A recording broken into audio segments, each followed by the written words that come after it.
Hola, buenas noches, buenos días o buenas tardes, según cuando vais a ver este vídeo, en el cual os vamos a explicar lo que está pasando en Manipur, que es un estado de la Unión India fronterizo con Myanmar en el noreste del país, en el cual se han desarrollado una serie de enfrentamientos bastante confusos, que aquí vamos a intentar explicaros con cierta mayor claridad y que ilustran también un poco qué es la India como un país. Siempre hablamos de la India como el país más poblado del mundo, ciertamente.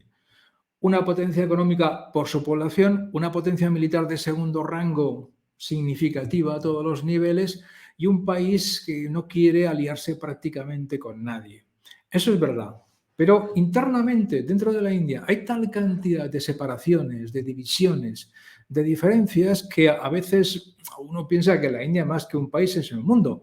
Pensar que es un país donde hay 22 lenguas reconocidas como oficiales, no en todos los estados. Algunas lenguas son solamente oficiales en un estado y otras en varios de ellas, pero 22. Hay bastantes religiones, aparte del hinduismo, que tiene bastantes variantes.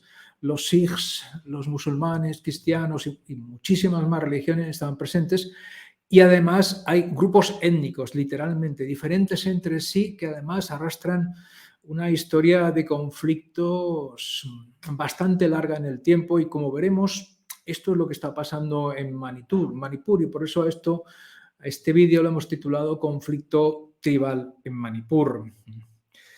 Lo que salió en la prensa hace relativamente poco en las imágenes son eh, imágenes de incendios, de casas quemadas, de coches calcinados, de enfrentamientos en las calles, de manifestaciones por parte de grupos distintos de habitantes de esa zona de Manipur, y en principio no estaba quedando muy claro qué es lo que estaba ocurriendo en esta zona. Esto es una imagen, como otras muchas, de los incendios como consecuencia de los enfrentamientos, o de que un grupo de personas incendian una casa o un hospital, otra cosa distinta. Es todo muy complicado.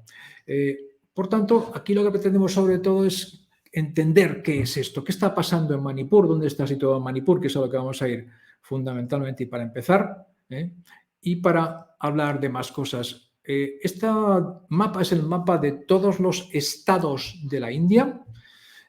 No sé si podéis ver en el extremo de la derecha, al noreste, hay varios pequeños estados: Nagaland, Manipur, Mizoram. Manipur es el estado que en estos momentos nos concierne. Tiene unos 22.000 kilómetros cuadrados, que es la extensión aquí en España de la Comunidad Valenciana, y 3.200.000 habitantes. O sea que es un estado, como casi todos los estados de la India, es un estado muy poblado, porque son zonas relativamente ricas en recursos agrícolas y ganaderos, y por tanto tienen muchísima población.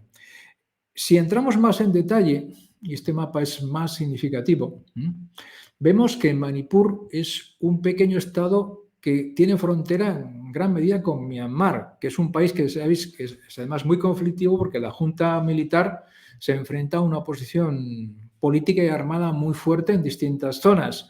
Y eso también influye en lo que está pasando en Manipur, porque parte de los grupos que viven en Manipur, luego hablaremos de eso, tienen también representantes, hay habitantes de esos grupos en Myanmar, lo cual complica bastante las cosas y hace que la división fronteriza entre Manipur y Myanmar no sea, digamos, una separación real, y podemos tener problemas por todos los lados.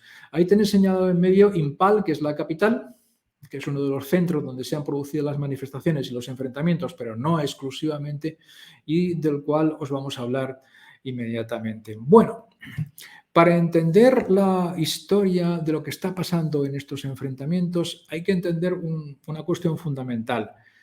Un poco más del 50% de los habitantes de Manipur son del grupo Meitei. El grupo Meitei es un grupo étnico concreto que tiene su propia lengua, y la lengua es oficial en este estado, y a veces se habla en otros, pero oficial en este estado. Es decir, en este estado se habla el hindú, las lenguas hindúes, pero además es oficial el Meitei a todos los efectos: administración, educación, etcétera, etcétera, porque es una lengua reconocida. Hay, como os comentaba, hay muchísimas lenguas reconocidas como oficiales, hasta 22 en distintos estados, porque parte de la población las habla. Por otro lado, de religión son hinduistas. En ese sentido, son como la gran mayoría de los habitantes de la India, pero la lengua es distinta y se puede considerar que son también étnicamente diferentes. Repito que hay miembros de este grupo Meitei en Myanmar y en algunas otras provincias fronterizas, como podemos ver aquí, ¿eh? de la propia Manipur. Bueno, esto, ¿qué efectos tiene eso? ¿Nos tenemos que retratar mucho? Pues un poco sí. Un poco sí, porque cuando nace la India como país, después de conseguir la independencia del Reino Unido, los dirigentes hindúes se dan cuenta de que su país es tan grande, tan extenso, con tantas poblaciones, con tantas religiones, que no pueden tener una estructura de gobernanza igual para todos. Y entonces, una de las cosas que decidieron, y se mantiene hasta ahora, es que en determinados estados concretos habrá determinadas minorías que en general se consideran perjudicadas o más débiles o económicamente menos pujantes, que sufren o pueden sufrir una cierta discriminación. Entonces, lo que hizo la India en su momento, desde el principio, fue que a este tipo de minorías concederles determinadas ventajas un poco para compensar las desventajas iniciales que tenían. Estas ventajas se recogen en lo que se llama el estatuto de tribu. Si un grupo dentro de la India es considerado como una tribu, tiene algunas ventajas, ya digo, para compensar el hecho de que sea un grupo minoritario, económicamente bastante marginado en general, con pocas posibilidades. ¿Qué ventajas tienen esto? Pues a lo mejor estos grupos tienen la posibilidad de ser los únicos que puedan tener la propiedad de tierras en algunas zonas, que es donde viven, para evitar que otros los echen de ahí, y tienen reservados puestos, porcentajes de puestos, cuotas, como pasa en otras cosas, en la administración pública o en las universidades para estudiar, como una forma de intentar igualar lo que las diferencias económicas hacen, que genera desigualdad, intentarlo igualar de esta manera. Bueno, este estatuto lo tienen bastantes tribus en la India y concretamente en Manipur lo tienen dos tribus, que son los Kukis y los Nagas. ¿Cuál es la diferencia? Pues que mientras los Meitei son un poco más de la mitad y son hinduistas, los Kukis y los Nagas son cristianos y se ponen cada uno pues como el 20% de la población. Y además, que es significativo, los Meitei viven en las llanuras en torno a Ipal, mientras que los Kukis y los Nagas viven sobre todo en los bosques y en las colinas, que son zonas menos ricas, menos productivas a nivel agrícola, a nivel ganadero, etcétera, etcétera. Y entonces, desde sus inicios, se les fue concedido este estatuto de tribu con las ventajas que conlleva. Hasta aquí, en principio, ningún problema. Ha habido conflictos entre ellos, ha habido enfrentamientos entre ellos porque es que se llevan mal. Da igual. No por cuestiones religiosas, fundamentalmente. La división no es entre cristianos e hinduistas, sino entre tribus. En este caso sí hay que decirlo así, son conflictos étnicos fundamentalmente. Pero esos conflictos habían tenido una intensidad no muy grande hasta cierto punto, a veces sí. ¿Qué es lo que está pasando ahora? Pues ahora lo que está pasando es que se está planteando, el gobierno de la India está planteando que los Meitei sean considerados también como una tribu y por tanto que reciban las ventajas que reciben las tribus. ¿Eso qué significa? ¿Qué implicaciones tiene? Por un lado es verdad que este estado, Manipur, es uno de los más pobres de la India. Ya sabéis que en la India hay estados ricos y estados pobres y este es uno de los más pobres.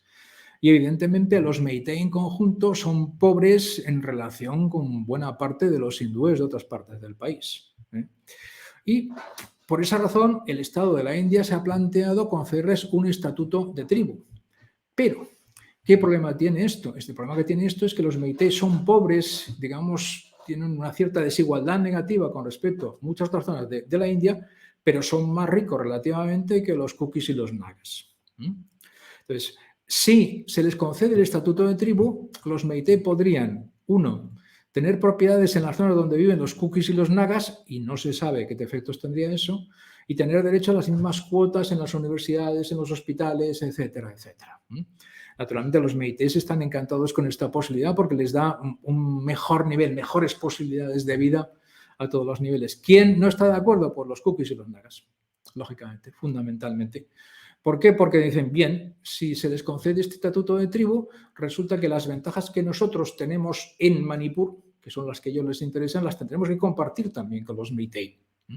A los Kukis y a los Nagas no les interesa tanto las ventajas que puedan tener dentro del resto de la India, porque normalmente están en su estado y poco más se mueven, sino las ventajas que pueden tener en su propio estado. Y se están planteando la posibilidad de perder esas ventajas a manos de los Meitei. Entonces podéis imaginar lo que significa esto. Por tanto, ¿qué ha habido? Pues ha habido enfrentamientos en los cuales los cookies han atacado a los Meitei o a la policía, planteando o pretendiendo que no llegue a concedérseles a los Meitei este estatuto de tribu, se niegan, por estas razones que digo, y al mismo tiempo también ha habido enfrentamientos de los Meitei en la calle contra la policía y contra los cookies y los nagas, planteando o pretendiendo que esto se haga realidad. Esto significa una lucha entre comunidades, una lucha tribal, realmente. Por un lado, cookies y nagas, que no quieren que los Meitei sean tribu porque perderían parte de sus pequeños derechos, y por otro lado, los Meitei que sí que lo quieren, y por medio más o menos el gobierno central. ¿Qué consecuencias tiene esto pues, en estos momentos? Pues la peor, la más desgraciada, como casi siempre, es el desplazamiento de población. ¿Qué está pasando? Pues en general, esto es en general, aparte de los enfrentamientos en las calles y con la policía, que ya van por más de 50 muertos, que bastante, se calcula que unas 30.000 personas están siendo desplazadas. ¿Qué está pasando? Como los Meitei viven sobre todo en las llanuras de Imphal, los perseguidos, los atacados son los cookies o los nagas de esas llanuras a los que los Meitei quieren echar de ahí, desplazados. Pero al mismo tiempo, en la zona de las colinas donde viven los cookies y los nagas, son ellos los que están atacando a la población Meitei para que se vayan de ahí, para desplazarlos. Resultado, hace poco eran 30.000 desplazados aproximadamente. No se puede determinar exactamente dónde están, si son de un grupo o son de otro, pero es la consecuencia de una lucha por el poder tribal.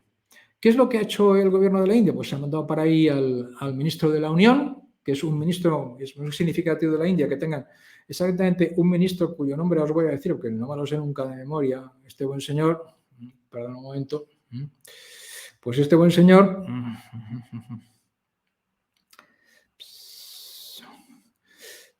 que se llama Sri Amit Shah, es el ministro para la Unión.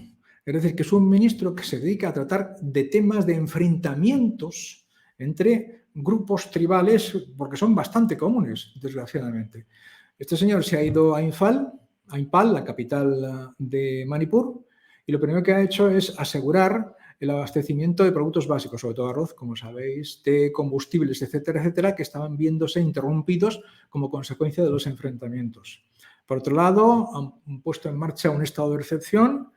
En algunos casos se ha cortado el acceso a Internet para intentar pacificar la zona en el más breve plazo posible, utilizando la policía. Claro, esto puede funcionar, evidentemente puede funcionar, pero los cookies y los nagas no se fían mucho del ejército hindú y la policía. ¿Por qué? Porque fundamentalmente primero, son hindúes y ellos son cristianos. Y segundo, van a estar quizá más del lado de los Meitei. No se sabe qué es lo que va a pasar. Los conflictos han sido muy fuertes, ahora parece que están más bien detenidos, pero puramente por la presencia de la policía y por la presencia de las unidades del ejército, no porque no haya enfrentamientos entre ellos. Entonces, esto ha sido una batalla a priori. Unos, los Meitei, quieren obtener este estatuto de tribu que les da ventajas en toda la Unión India y posiblemente también en Manipur. ¿A expensas de quiénes? De los cookies y los naga, que son quienes tienen ahora estas ventajas. Entonces, es un típico conflicto tribal. ¿Cómo puede solucionarlo el gobierno? Ha mandado al ministro, que evidentemente va a utilizar a la policía, el ejército y el dinero, fundamentalmente. Arroz, suministros, combustibles, etcétera, etcétera, para pacificar la situación. Hay que tener en cuenta que este estado está gobernado por el partido de Modi, por el Bharatiya Janata Party. Por tanto, les interesa mantener ese control y mantener la zona en calma, pero es bastante difícil. Una de las razones por las que esto es bastante difícil es porque, como hemos visto antes, y aquí lo tenemos de nuevo, es fronterizo con Myanmar, donde también hay personas de estos grupos. Una de las cosas que ha planteado el gobierno de la India es hacer una valla fronteriza en parte de esa frontera que separa Manipur de Myanmar. Es la solución que hemos visto en tantos sitios, como queriendo decir, no, el problema no está en Manipur, el problema está en los grupos que vienen de Myanmar, cosa que no está nada claro. Evidentemente en Myanmar hay muchos enfrentamientos, muchos grupos políticos distintos combatiendo entre sí, pero no está claro que el problema sea eso, desde ningún punto de vista. Por tanto, ¿qué es lo que tenemos ahora en estos momentos? En estos momentos la situación está pacificada, sí, pero el gobierno de la India se enfrenta a un dilema considerable. ¿Seguir adelante con su proyecto de considerar a los Meitei como tribu o detenerlo? Si siguen adelante, se van a encontrar con enfrentamientos con los Kukis y los Nagas, que posiblemente creen grupos militares. Esto es muy habitual. En este estado ha habido muchísimos desde la independencia de la India. Es innumerable. Eso podría ser. La otra opción, si deciden no seguir adelante con ese proyecto, se van a encontrar casi seguro con el enfrentamiento con los Meitei, que son mayoritarios, que son hindúes, además, y que se supone que son los que votan sobre todo al partido de Modi. Entonces, el gobierno hindú tiene un problema bastante gordo allí, de presente y de futuro. En el presente puede más o menos amortiguarlo utilizando policía, utilizando el ejército, llevando los suministros básicos, asegurándose de que la situación está más o menos equilibrada. Pero ya se han producido desplazamientos y esto va a enconar la relación entre las comunidades. Es relativamente fácil mantenerlos quietos utilizando la fuerza de la policía y el ejército, pero muy difícil evitar que el resentimiento de una comunidad con respecto a las otras no lleve a nuevos desplazamientos, sobre todo en sitios donde haya unas cuantas familias aisladas de un grupo étnico dentro de una zona donde casi todos son del otro. Los riesgos son grandes. Esto ha pasado muchas veces en la historia y en la India, vamos, en el momento en que se produjo la partición de la colonia inglesa entre Pakistán y la India, los desplazamientos de población fueron masivos hacia un lado y hacia otro. Y ese es el dilema al cual se enfrenta ahora el gobierno de la India. ¿Qué podemos hacer? ¿Pacificar la situación? Sí. Pero ¿cómo conseguimos que esa paz se mantenga y que no venga acompañada de desplazamientos sutiles, lentos, pero continuos entre comunidades y de enfrentamientos entre comunidades? Esto es lo que está pasando en estos momentos en Manipur y evidentemente puede pasar en otros pequeños estados donde la población se divida en grupos étnicos muy distintos entre sí, cuya coherencia y cuya cohesión es para el grupo étnico, no es para la India como país. Ellos se consideran parte de su grupo en esa provincia y luchan por eso, no por la India. Esto es una muestra de los conflictos internos que tiene la India. A veces decimos, bueno, la India es un país con muchísimos habitantes, con muchísimo potencial en algunas zonas. ¿Por qué no se desarrolla más? Pues en parte, a veces, es debido porque hay tantos grupos internamente dentro de la India que están en un semiconflicto entre ellos que no es nada fácil de manejar. No es nada fácil de manejar. Se pueden cortar los problemas en el corto plazo utilizando la fuerza de la policía o del ejército, pero de ahí a mantener una convivencia pacífica continua durante mucho tiempo es bastante difícil. Por eso, esto es una muestra en la India, también pasa en otros países, de cómo los conflictos internos entre grupos de población hacen difícil el funcionamiento del país en su conjunto. Y nada más, esto es lo que teníamos que explicaros acerca de lo que está pasando en Manipur. Esperemos que por ahora la situación se calme. Ya digo, más que calmarse es que está controlada por las fuerzas de seguridad, pero no sabemos qué pasará en el futuro próximo entre las comunidades, que es el problema fundamental. Muchas gracias. Si os ha gustado el vídeo, activad las notificaciones y la suscripción. Y hasta aquí los que os queríamos explicar sobre el tema de Manipur. Buenos días, buenas noches, buenas tardes, lo que sea. Hasta luego.